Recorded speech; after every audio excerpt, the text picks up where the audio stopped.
Hi YouTube. This is a VR.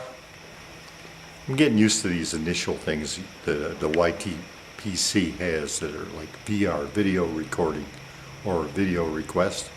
Not sure. But anyway, it's by Ghost Cob, and he said make a video about a moment in history where you'd like to go back and observe it. Well, I want to put my little spin on it, and that would be I'd go back with either a drone. Probably a drone would be the best way to do it. So I could record a video, maybe 10 minutes or 15 minutes long, of the scenes as they occurred from high up, so you could see everything. And that would be July 1st, 1863 at Gettysburg. The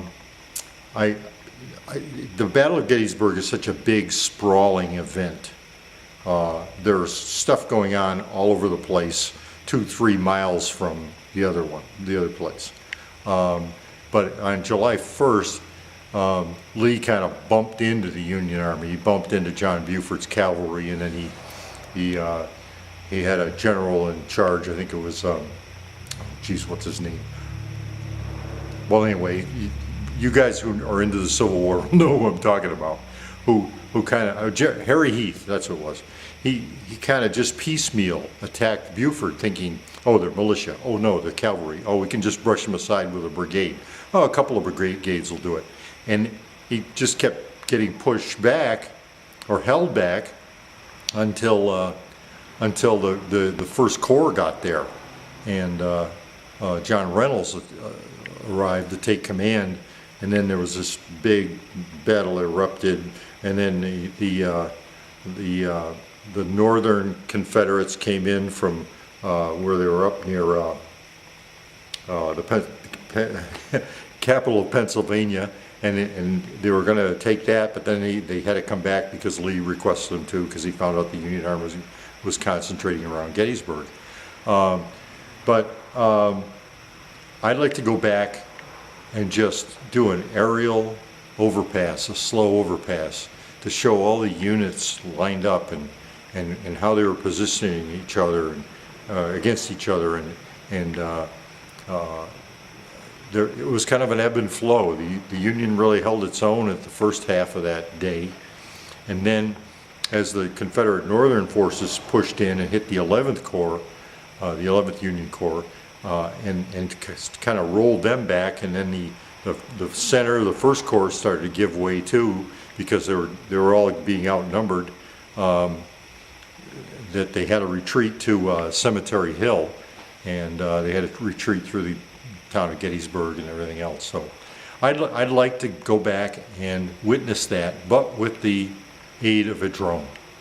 The inspiration for that really comes from this book.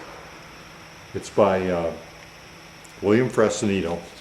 It was written in the very early 70s, and this was it was published by Charles Scribner, and he was fortunate to find some really good editors at Scribner who knew that a work of genius when they saw it. All the rest of the hacks in the publishing world then were all concerned with how did the Civil War relate to the Vietnam War? Well, in no freaking way at all. I mean, but they wanted him to rewrite the book from that point of view, and that would have been a disaster. This is a book about early photography at the Battle of Gettysburg. In other words, trying to see what was going on. There was no combat photography back then, so everybody had to be still, and it took several seconds to expose a picture. So you couldn't set up a camera on the battlefield and shoot action. Maybe you could once, but you'd be soon dead. So, but anyway, there was no photograph taken after the battle of the ground where Pickett's charge took place either. And that is very frustrating to everybody who's interested in the Civil War, but especially Civil War photography. So anyway, that's my VR, the Ghost Cob, and I hope this piques some interest. Maybe you guys will get into it too. There's a group of guys called the Civil War Photography Association, I believe it is. In 2010, I went to Gettysburg and saw Frassinito actually speak.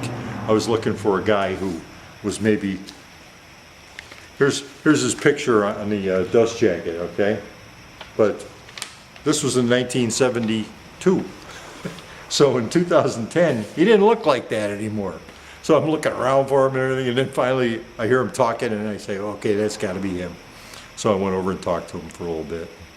He gave us an excellent talk on his journey, his own journey in time, from when he was a kid and interested in the Civil War, and how he made several pilgrimages to Gettysburg.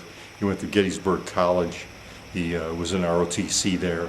He had to go to Vietnam and do his duty after the college was over, but he had to wait till he got back to publish his book. He had the book all ready to go, but he didn't want anybody to steal it, so he had to keep it ultra secret.